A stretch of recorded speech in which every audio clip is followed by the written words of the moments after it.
ब्रह्मा जी ने कहा, हे पुत्रो, अब आप आ गए, अब आप शादी विवाह करो और अपना संसार बसाओ।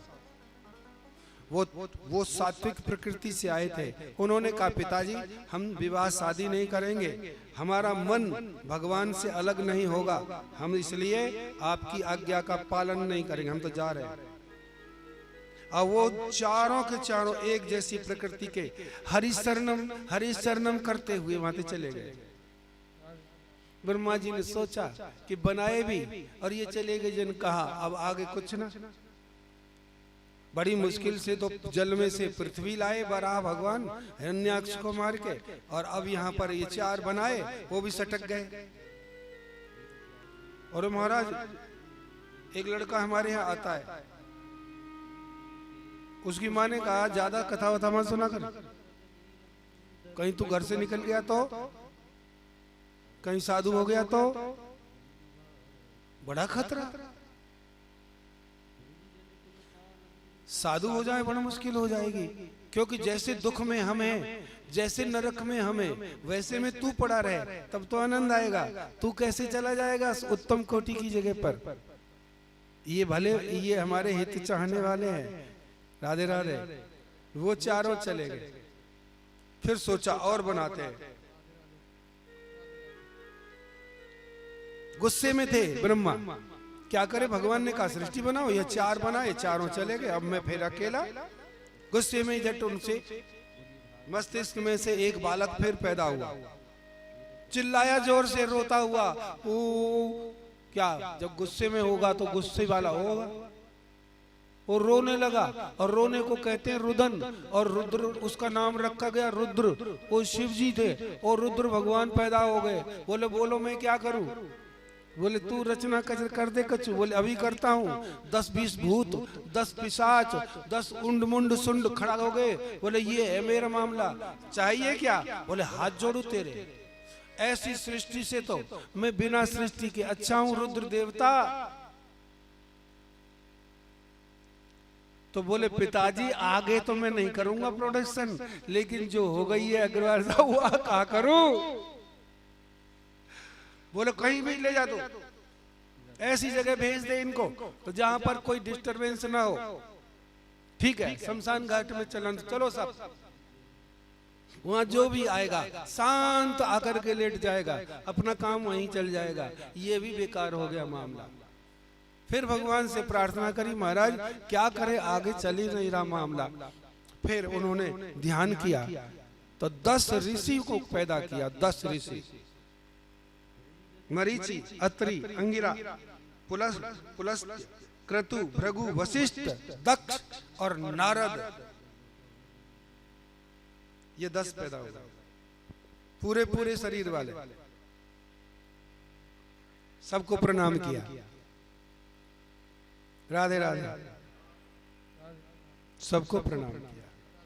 बोले ऋषि लोगों, बोले हाँ पिताजी आप क्या करोगे? बोले जो आप कहोगे। बोले हम तो ऋषि हैं, तो ऋषि जैसे ही हमारी परंपरा होगी, साधारण मनुष्य तो हम नहीं वो कर सकते। लेकिन उन्होंने गृहस्थ बसाने की बात स्वीकार कर ली। अब ये दिव्य सृष्टि है, तमोगुणी नहीं है, सतोगुणी है, सात्विकी भाव है इनमें। तब ब्रह्मा जी ने अपने अंग से एक जगह से एक स्त्री, एक से पुरुष, मनु और शत्रुपा को जन्म दिया, जिससे ये मनु से सभी मनुष्य और स्त्रियों का जन्म हुआ। जो हम लोग हैं ना, ये मनु की संतान है, मनु और शत्रुपा। इन दो से मानवीय सृष्टि का प्रारंभ हुआ।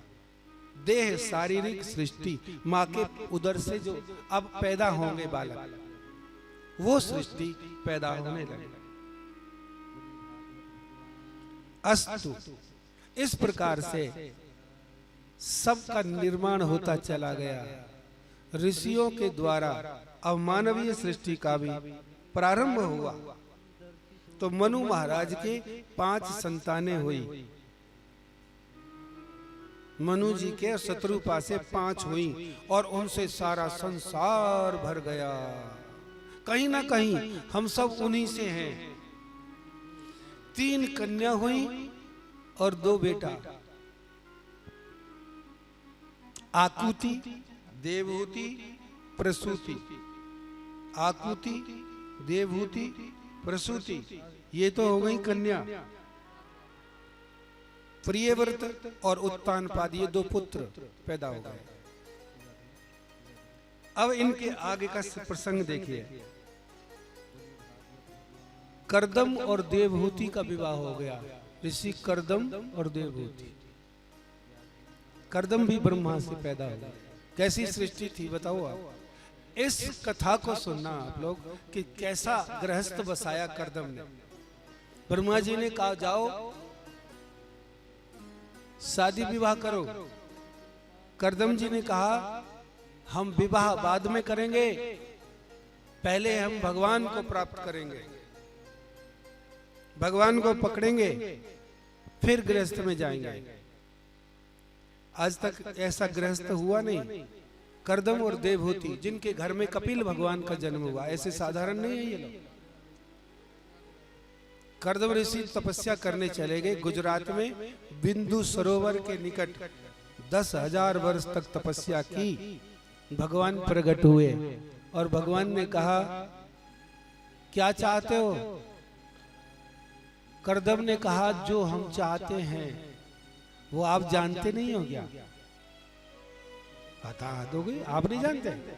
सब जगह अंतर्यामी रूप में बैठे हो, पूछते हो क्या का काम है, किस लिए तुमने तपस्या करी। बोले जानता हूं। शादी करोगे। हाँ करेंगे। तो तपस्या क्यों करी। बोले आपको पाने के लिए। तो मुझे पाने के लिए। आज तक कोई शादी करने वाला भगवान को पाता नहीं है। तुमने क्यों किया ऐसा कि मुझे ऐसी पत्नी देना प्रभु जो संसार से छुड़ा करके परमात्मा में लगा दे। ऐसी पत्नी मुझे चाहिए और वो आपकी कृपा से ही मिलेगी। संसार से तार दे, इस शर्त पर मैं विवाह करूंगा। भगवान बोले चिंता मत कर। 3 दिन बाद पत्नी तेरे घर पे आ जाएगी, मना मत करना। नरेश क्या प्रसन्न हो गया। तेरी नहीं कह रहा मैं भाई, उनकी कह रहा हूं। पत्नी तेरे घर आ जाएगी। भगवान कह रहे हैं कर्दम से। ऋषि अपनी कुटिया में चले गए। मनु शत्रुपा दोनों अपनी बेटी देवहूति को लेके कुटिया में गए। बोले ऋषि जी हमारी बेटी आपको पसंद करती है, क्या आप इसे पसंद करोगे। बोले हमको ऐसी पत्नी चाहिए जो भगवान की भक्ति में खुद भी लगे और हमें भी लगा। देवहूति ने कहा कि मुझे भी ऐसा ही पति चाहिए जो खुद भी परमात्मा में लगे और हमें भी लगा दे। विवाह तैयार हो गए करने के लिए। कर्दम जी ने कहा कि तुम्हारे साथ में जब तक रहूंगा जब तक संतान नहीं हो जाए।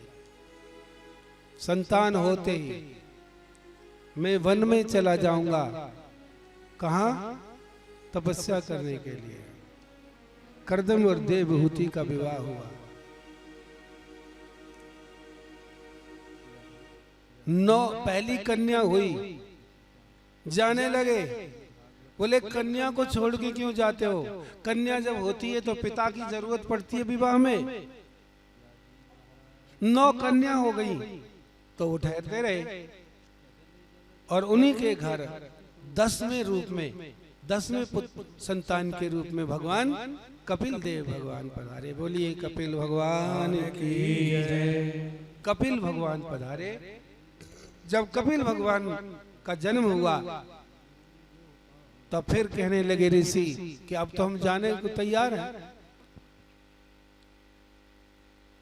तो उसने देवभूति ने कहा महाराज जब ये 9 लड़कियां जन्म दे दिया आपने तो इनकी शादी तो करते जाओ। राधे राधे। फिर चले जाना। फिर रुक गए।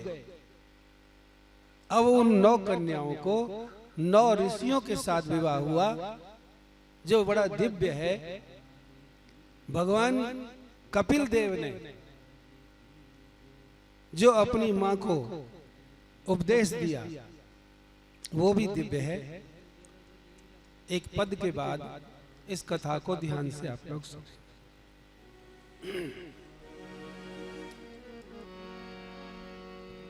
वृंदावन बिहारी लाल की जय। तेरे भक्तों के जीवन कन्हैया तेरी रहमत से रोशन हुए हैं। तेरे भक्तों के जीवन कन्हैया तेरी रहमत से रोशन हुए हैं। तेरे भक्तों के जीवन कन्हैया।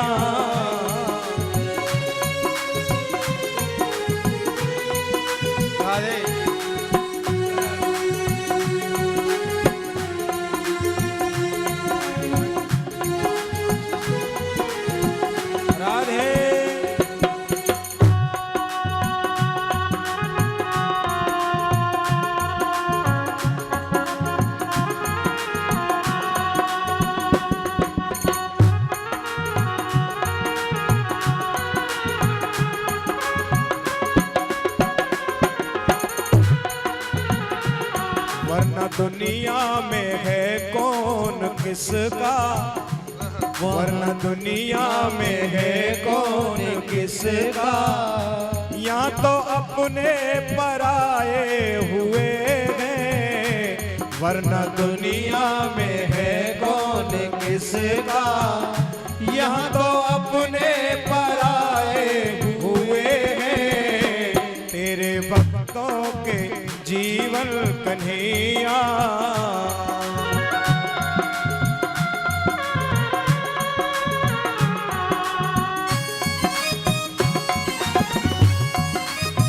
हरि बोल।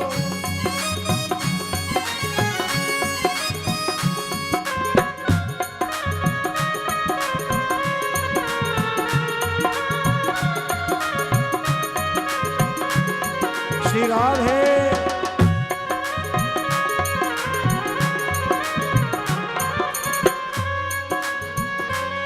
नरसिम्हीरा की झनकार में तू, सूर रस खान की तान में तू। नरसिम्हीरा की झनकार में तू, सूर रस खान की तान में तू। नाम जिसने रटा गए तुम्हारा, नाम जिसने जपा गए तुम्हारा।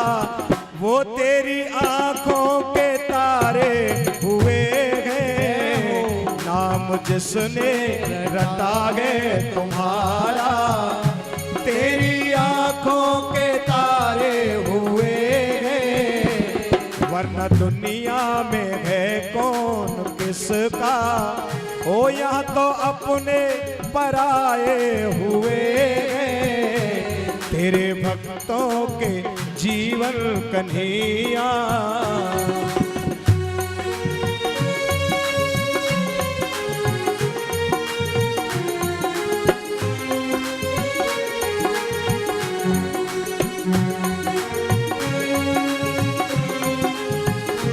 राधे।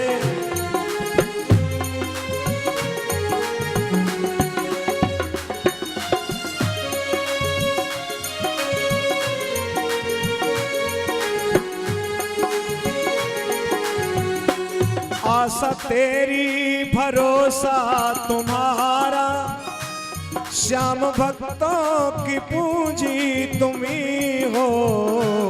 आशा तेरी हो, आशा तेरी भरोसा तुम्हारा। श्याम भक्तों की पूंजी तुम ही हो। वरना रखा है क्या पास इनके, वरना रखा है क्या पास इनके, ये तो सब कुछ लुटाए हुए, वरना रखा है क्या पास इनके, ये तो सब कुछ लुटाए हुए हैं, तेरे भक्तों के जीवन कन्हैया।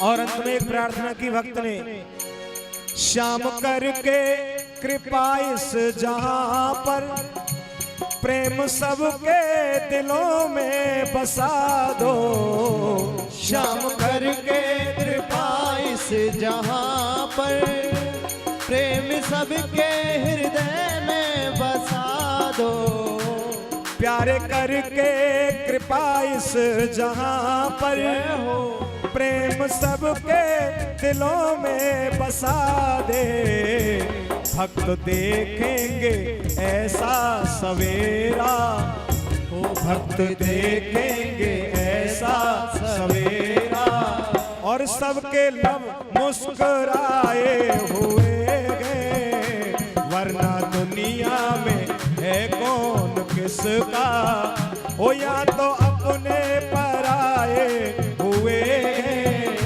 या तो अपने आए हुए, या तो अपने पराए हुए हैं। वृंदावन बिहारी लाल की जय। वाह।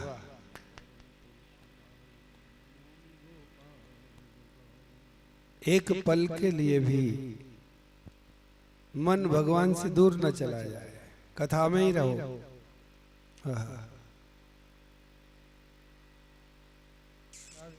कपिल देव भगवान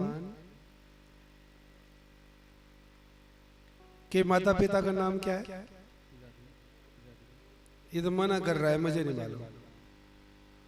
कपिल जी के माँ बाप का नाम, भैया ऐसा है, तुमको आगे विद्वान बनाना है, सरल बात मत करो, जवाब दो।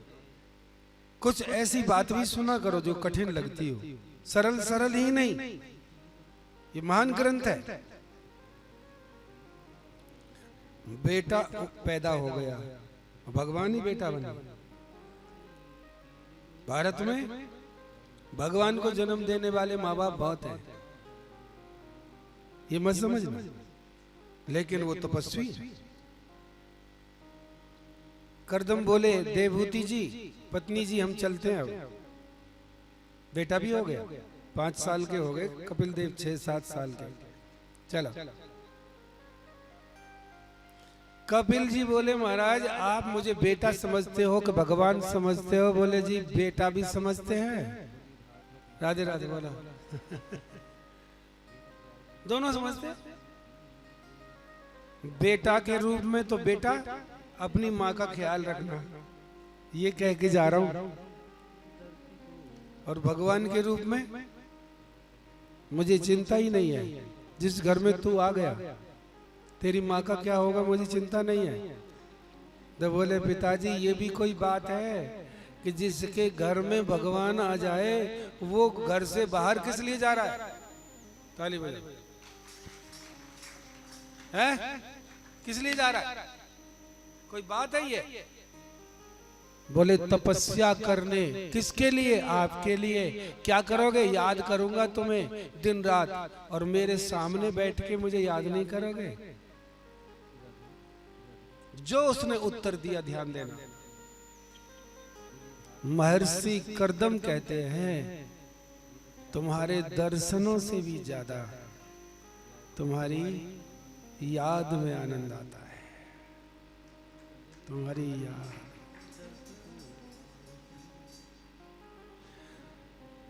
तुम्हारा शरीर जब जब जन्मा ठहरा किसी के पास भी नहीं, तुम चले गए। शरीर से जहां अवतार लिया, क्या कन्हैया वहां ठहरा? बोलो ठहरा? ठहरा क्या? यशोदा के पास ठहरा क्या? रुक्मिणी के पास ठहरा क्या? तो सरकार मैं जानता हूं ठहरोगे तो मेरे पास भी नहीं, इसलिए तेरी याद है तो तू मेरे पास है। प्रणाम, मैं चलूं? चाहो पिताजी। समझ गया। वो चले गए। माता देवहूति ने कहा, कपिल, हाँ तू मेरा बेटा भी है और मैंने सुना है तू भगवान भी है। बोले दोनों हूं, ऐसा हमारे साथ हो जाए। तो बोले क्या बात है? बोले बेटा मेरी एक समस्या है, उसका समाधान कर दे। सुनाई दे रहा है? क्या समस्या है? बोले इन इंद्रियों की प्यास कभी बुझती नहीं। मैं जन्म जन्म से संसार में जन्म लेके भोगों में फंसी हुई हूं। तेरे पिता ने एक ऐसा विमान बनाया, मुझे और स्वयं को भी जवान किया। संसार के स्वर्ग के भोग भी मैंने भोगे, लेकिन फिर भी ये इंद्रियां शांत नहीं हुई। अभी भी इनको और चाहिए। मेरा मन चैन में नहीं है। क्या कोई ऐसा उपाय है जिस ज्ञान को सुनकर मेरे सर्वथा के लिए निर्भय हो जाऊं? अब ये कपिल गीता है, अब ध्यान से सुनना, सावधान होके। भगवान ने जो उपदेश दिया वो कपिल गीता के नाम से प्रसिद्ध हुआ। बहुत एक सुखदेव जी के द्वारा परीक्षित को दिया गया उपदेश, और अब कपिल जी के द्वारा अपनी मैया को। यदि ध्यान में रहेगा तो आनंद आएगा आपको। भगवान कपिल देव बैठ गए आसन पे। उन्होंने कहा सुनो मैया,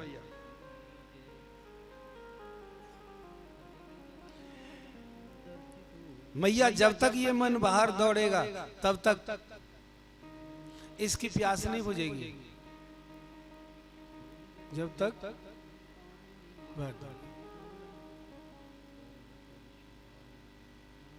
जैसे ही ये अंदर पहुंचेगा इसकी प्यास बुझती चली जाएगी।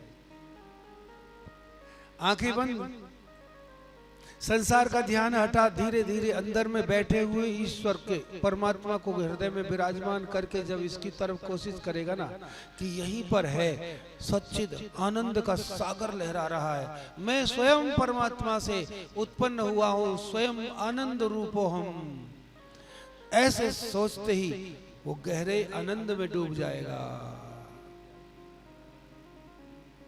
बाहर दौड़ेगा तो दौड़ दौड़ के थक थक के मर जाएगा, लेकिन इसको शांति। पहली बात, दौड़ाओ बाहर। यहां बैठे हो, मन कितनी बार चला गया दुकान में, मकान में, बाजार में, दोस्तों में, दौड़ गया। जवान को बूढ़ा मन करता है और कोई नहीं करता। जवान को बूढ़ा कौन करता है?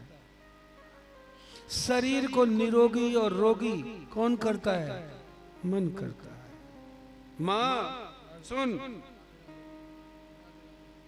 जैसे ही ये मन ठहर जाएगा अपने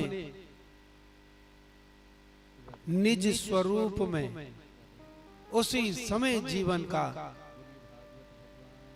दिशा बदल जाएगी, आनंद का सागर लहराएगा। तो मैया एक काम कर, क्या कर? दुनिया के लोग हर काम में मजबूर हैं, हर काम में वो असमर्थ हैं। दो काम करने में हर आदमी आजाद है। दो काम करने में आजाद हो, बाकी किसी भी काम को करने में आजाद नहीं है। किसी न किसी की जरूरत पड़ती है। दो काम ऐसे हैं जो हम कभी भी कर सकते हैं, ध्यान दीजिएगा। एक काम तो है कि किसी को अपना बनाना, ये इसके लिए हर आदमी स्वतंत्र है, ठीक है। बेटा जवान है, किसी को मित्र बनाए, उसे बाप की जरूरत नहीं है, माँ की जरूरत नहीं है। हाँ। किसी को अपना कहना, अपना बनाना, ये इसके लिए हर आदमी आजाद है। तुम मन में किसको अपना बना बैठे, कोई नहीं पूछेगा घर में। कभी कभी तो 20 साल बाद पता लगा, अरे ये इसका मन कहाँ चला गया, किसको अपना माने बैठा है। मतलब जब मैंने उसको अपना बनाया तो मुझे किसी की आवश्यकता, किसी के हेल्प की जरूरत नहीं है। अभी इस पंडाल में जाते जाते किसी से मित्रता कर लो तो किसी माँ बाप की, धन की, सरकार की जरूरत नहीं है। महेश जी है, आपने मुझे अपना माना है क्या महेश जी? हाथ उठा के बताओ। तो किसी से पूछा, किसी की हेल्प ली, कोई ताकत खर्च हुई, पैसा लगा, कोई टाइम टेबल था? नहीं। हर आदमी के पास अपना बनाने की पूरी आजादी है, ठीक है। एक आजादी। दूसरी, किसी को अपना बना के छोड़ने की भी आजादी है। ताली बजाओ।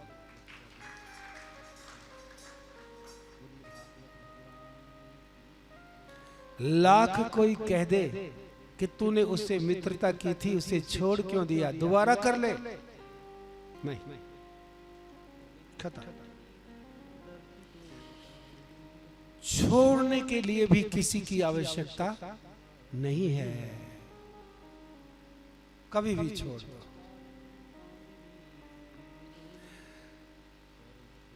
किसी से प्रेम करना हो तो किसी की आवश्यकता नहीं। तो मैया, यदि कोई मेरे को अपना बना ले, मुझ परमात्मा को कह दे मेरे तो गिरधर गोपाल, दूसरों न कोई, तो क्या कोई रोकेगा? बोलो। कोई भी पत्नी, कोई भी पति इस बात को नहीं रोक सकता कि अगर कोई कह दे कि मेरे तो, बोलो, दूसरों ने कोई। हम परमात्मा को अपना बनाने के लिए पूरे आजाद हैं। किसी की हमको सहायता नहीं चाहिए। फिर भी देखो, तो मैया मुझे अपना बना, क्योंकि पुत्र रूप में तो मैं माया नाटक कर रहा हूं। दुनिया वालों को वो चाहिए, मुझे अपना कह दे। राधे राधे। ये संस्कृत की हिंदी कर रहा हूं मैं, संस्कृत नहीं बोल रहा। मैया एक ताले की चाबी है, केवल इधर घुमा दो तो ताला बंद और इधर घुमा दो तो खुल गया। राधे राधे। ऐसे ये मन इत्थे गया, रवदा की पावना और इत्थे पुटना, इत्थे लाना। कितने वर्ष लगेंगे इत्थे पुटना में और इत्थे लावना में? एक सेकंड नहीं लगेगी और जिंदगी बन जाएगी, जीवन का दिशा बदल जाएगी। कोई कह दे हजारों मंजिलों से हमें अब क्या है, हजारों फासले कब तक, हमें बस उस पर चलना है जो रास्ता तुम तक जाता है। इस सारी दुनिया में सभी लोग अपना कह दें वो एक ही है, करोड़ों लोग जिसे अपना कह दें वो एक ही है। जो आपका पिता है उसको हजार लोग पिता नहीं कह सकते, माँ को आपकी माँ ही रहेगी, लेकिन एक ऐसा रिश्ता, एक ऐसी दिव्य विभूति है जिसको आप भी अपना कह दोगे और मैं भी अपना कह दूंगा। वो कौन है? ताली वाले कौन है वो? इसका मतलब ये हो गया कि जो सभी का अपना हो सकता है वही परमात्मा हो सकता है। जो सभी का अपना हो सकता है,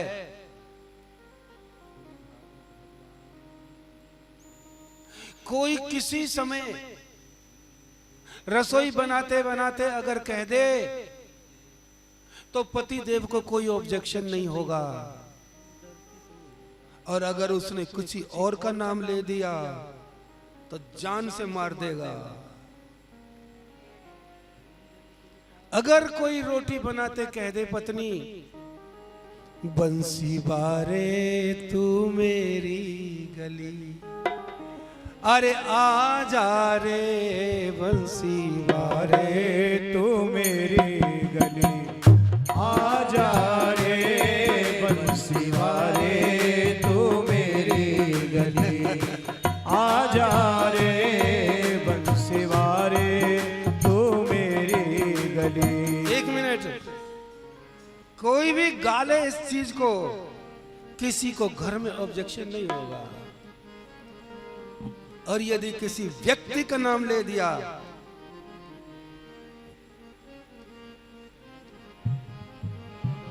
आ जा रे श्याम, आ जा रे, गाओ ना जरा, बोल से बोला, रुक जा।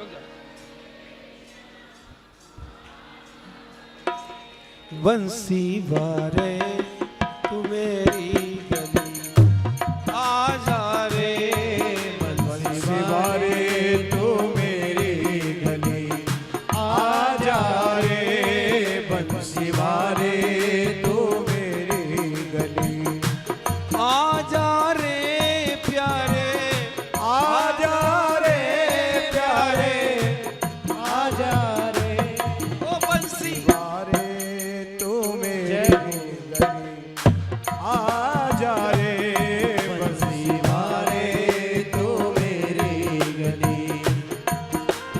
रे बंसी वारे तू मेरी गली।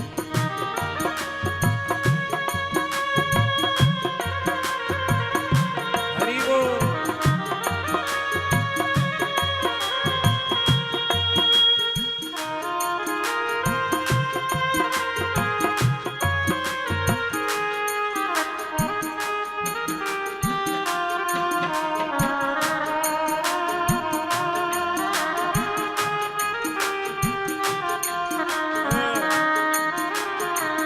देख लिए, तेरे बिन देखे मोहे कल ना परत है, गाओ।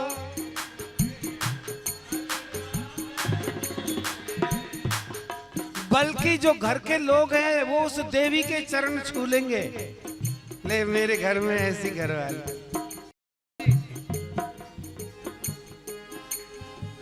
परत है। आवाज तो बहुत बढ़िया है तुम्हारी, वाह वाह। तेरे बिन देखे कल ना परत है, तेरे बिन देखे मोहे कल ना परत है, मुखड़ा तो दिखला जा रे, हाँ मुखड़ा तो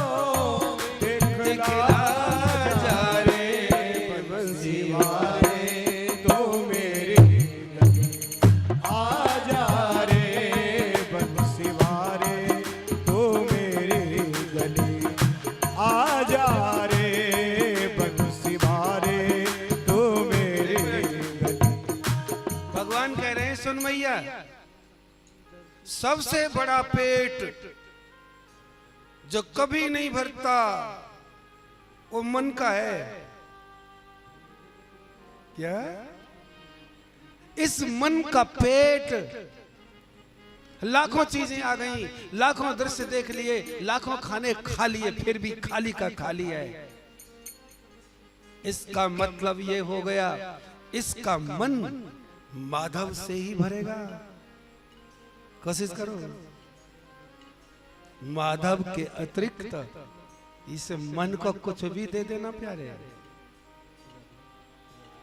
रैन दिना मोहे ध्यान तिहारो, रैन बिना मोहे ध्यान तिहारो, रैन दिना मोहे ध्यान तिहारो, रैन बिना मोहे ध्यान तिहारो। बंसी की टेर, ओ बंसी की टेर सुना जा रे बंसी वारे तो मेरी गली। आ जा रे बंसी वारे तो मेरी गली। आ जा रे बंसी वारे तो मेरी गली।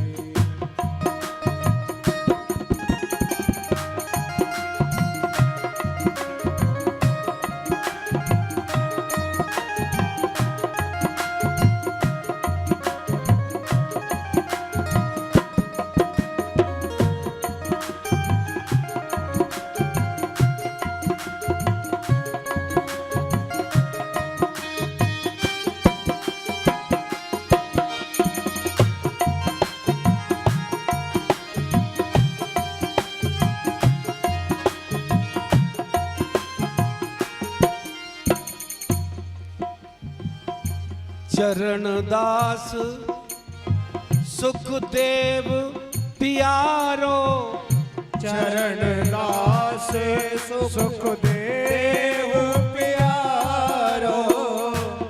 चरण दास सुखदेव पियारो, चरण दास सुखदेव प्यारो।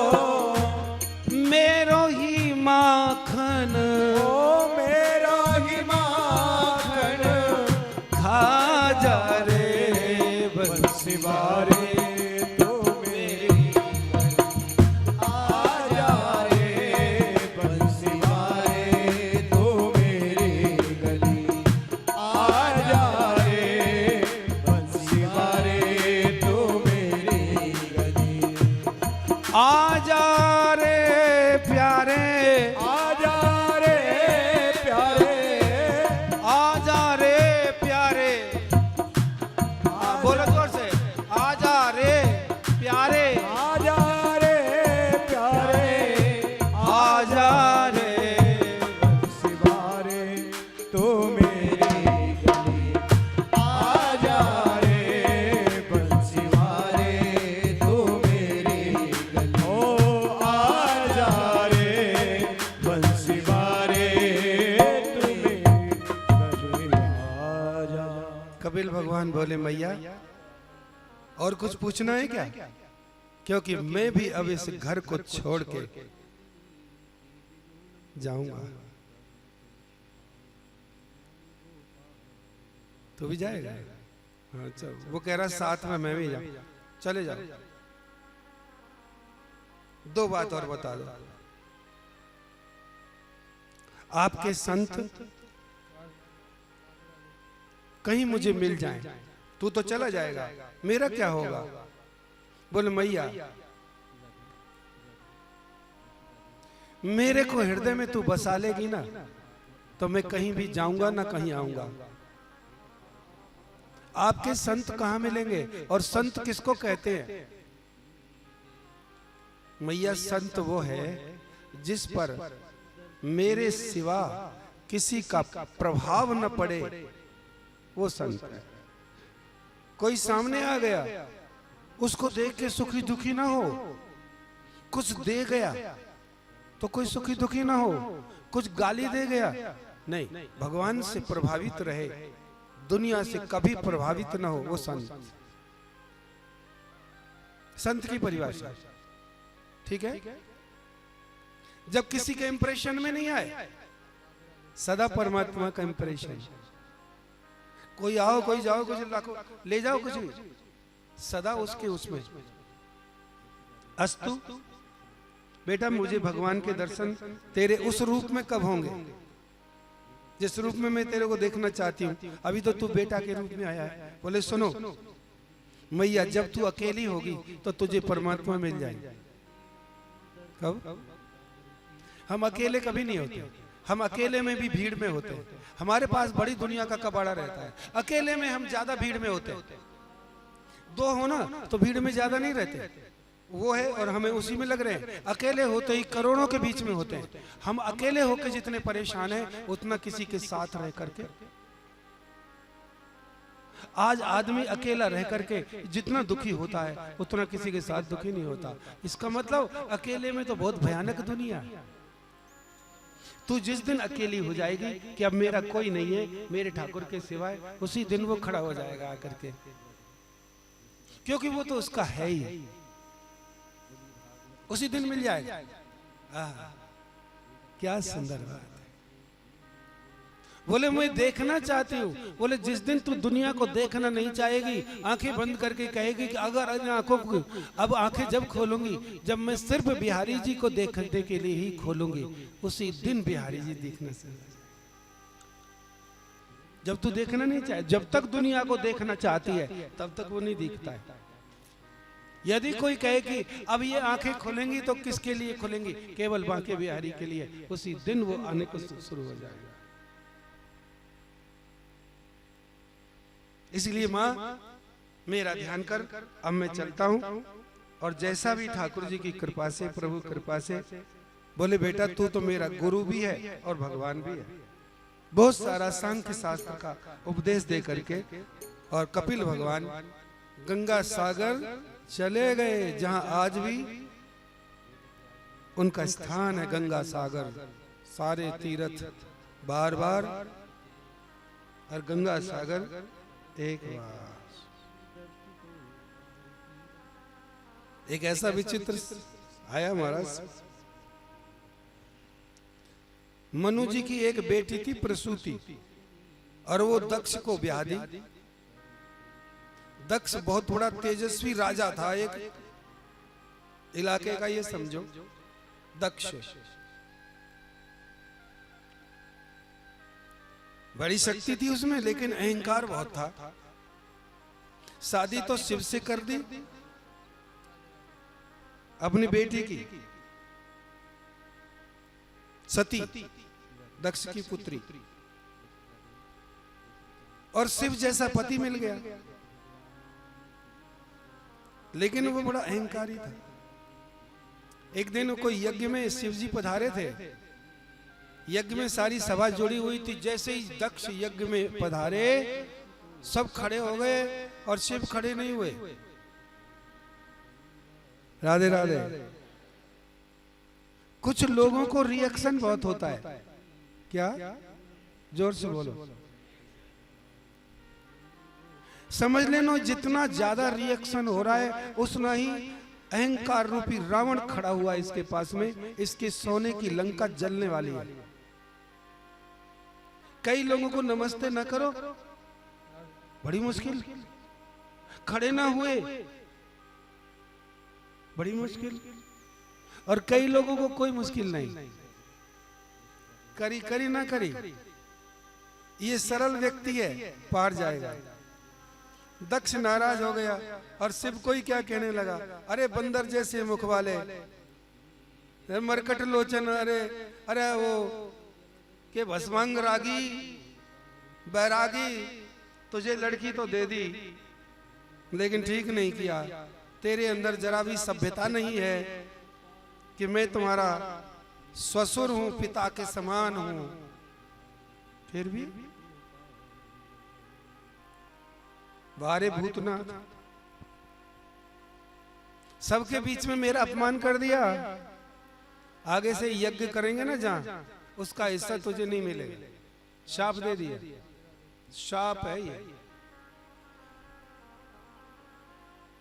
नंदी वहीं खड़ा था शिव जी का, नंदी को सहन नहीं हुआ। नंदी ने कहा सुन ले, भगवान शंकर तो वीतराग हैं, ये ब्रह्मलीन है, इनको किसी से कोई लेना देना नहीं है। श्राप दे दिया तूने, अब सुन ले, मैं भी श्राप देता हूं। जो शिव के द्रोही होंगे उनको न मोक्ष मिलेगी न भक्ति मिलेगी। ताली बजाओ। शिव द्रोही ममदास कहावा, जो शिव से द्वेष करेंगे सो नर मोहे सपने नहीं भावा। नंदी ने श्राप दे दिया। भृगु ऋषि जो यज्ञ करा रहे थे उन्होंने श्राप दे दिया, शिव भक्त पाखंडी हो जाएंगे, बड़े बड़े लंबे लंबे कान फड़वा फड़वा करके चिलम लगाने वाले हो जाएंगे, जय भोलेनाथ ऐसे करने वाले हो जाएंगे। और है भी, ये सब भृगु ऋषि का शाप चल रहा है। जय भोले, खाओ भांग के गोले, ये भृगु ऋषि ने कहा ऐसे हो जाएंगे, जाओ। अरे यार, ये तो वास्तव में ही ऋषि का शाप था। वाह। शंकर उठ के चले गए, क्या करूं यहां रह करके। सती को भी बहुत बुरा लगा। क्या बुरा लगा कि मेरे पिताजी को आकर के जब सब लोग खड़े हो गए तो आप तो उनके बेटे के समान हैं। उसने कहा भी, खड़े क्यों नहीं हुए? अरे किसी को सलाम के लिए मियाँ जी को क्यों रुसाया आपने? अगर कोई प्रणाम से मनता है तो प्रणाम में तुम्हारा जाता क्या था?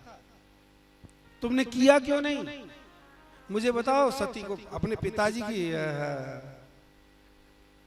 बुढ़ापे तक माता पिताजी के बारे में बड़ा भारी पक्षपात रहता है ये बेटियों को। शिव ने कहा सुनो, आप लोग भी सुन लो। शंकर भगवान ने उत्तर दिया, सुन अरे सती, तेरे जैसा पिता जिसमें तेज झलक रहा था, जिसकी सुंदर मुखाकृति थी, जिसकी शक्ति इतनी विशाल थी, मुझे देख करके तुझे पता है दुनिया ने तो बाहर से खड़े होकर प्रणाम किया और मैंने उसे भीतर से प्रणाम किया। बोले आपने जब प्रणाम किया ही था तो बाहर से भी कर देते। बोले सुनो, मैंने इसलिए बाहर से प्रणाम नहीं किया क्योंकि मैं दो को प्रणाम कर रहा था। एक तो तेरे बाप को और एक जो तेरे बाप का भी बाप है परमात्मा, उसको। क्या? जिसने तेरे पिता को बनाया, मैं उसको थैंक यू बोल रहा था कि वाह बनाने वाले क्या बढ़िया चीज बनाई। यार कभी कभी नहीं होता, सुंदर सा बालक जब अग्रवाल साहब कहीं देखते हैं ना गली में, सुंदर सा बालक छोटा सा, वो हमारा तो नहीं होता लेकिन फिर भी हमारा मन करता है कि इसको छेड़े, इसको ऐसे हाथ लगाएं, इसका मुख चूमे। क्यों? वाह भगवान कितना बढ़िया सुंदर बालक बनाया किसने? परमात्मा ने। इसीलिए सत्यम विशुद्धम वसुदेव शब्दितम, मैंने अपने अंतःकरण में दोनों को प्रणाम किया। और सुन ले सती, इसके भीतर जो परमात्मा बैठा हुआ है ना, कीमत उसकी है। इस हड्डी और मांस की और इस चमड़ी की कोई कीमत नहीं है। क्या? हड्डी की कीमत है? एक किलो हड्डी और 1 किलो वो लाके रख दे सब मटेरियल, उसको प्रणाम करेगी? नहीं। यहाँ व्यासपीठ पर हरि कथा को प्रणाम है, शरीर को नहीं। क्या? हरि कथा। जिसके मुख से धोखे में भी राम निकल जाए उसको प्रणाम है, शरीर को नहीं। क्या बात है। श्रीमद् भागवत का संदेश तो देखिए गोयल साहब, शिव ने क्या कहा। लेकिन सती को पसंद नहीं आया। बोले कुछ भी है, व्यवहार तो दिखाना चाहिए। ठीक ठीक ठीक। चले गए भगवान तो अपने कैलाश पे। एक बार फिर पिताजी ने कोई फंक्शन किया, कोई यज्ञ रचा, पता है? दुनिया जा रही थी आकाश के रास्ते से, जो लोग जा रहे थे, पार्वती ने पूछा, ओ इंद्राणी कहाँ जा रही है? बोले तेरे पिताजी के घर। क्या है? वहां एक यज्ञ बहुत तगड़ा राजसू यज्ञ है, तू ना जा रही? ओ जट्टू भड़काई, तू ना जा रही? बोले मुँह तो कोई ले ही ना जा रहे हो, लेवे ना आयो कोई। जट्टू गई शिव के पास, भोलेनाथ आपके ससुर के यहाँ इतना विशाल यज्ञ हो रहा है फिर से। देखिए अपना पिताजी नहीं कहा उसने, देखो पटाना हो ना तो भाषा भी बदल जाती है, बहुत फर्क पड़ता है इस बात का, भाषा का बहुत फर्क पड़ता है। सती ने नहीं कहा कि मेरे पिता के घर में यज्ञ है। अगर आपको मूड ठीक करना है तो जरा भाषा भी बदलिए कि महाराज आपको पता नहीं आपके ससुर जी के यहाँ इतना विशाल यज्ञ है, आप मुझे लेके नहीं चलोगे? शिव जी तो भीतर आ गए, कहने लगे इस दुनिया में उत्सव भी होते रहते हैं और मातम और दुख भी होता रहता है, सब दुनिया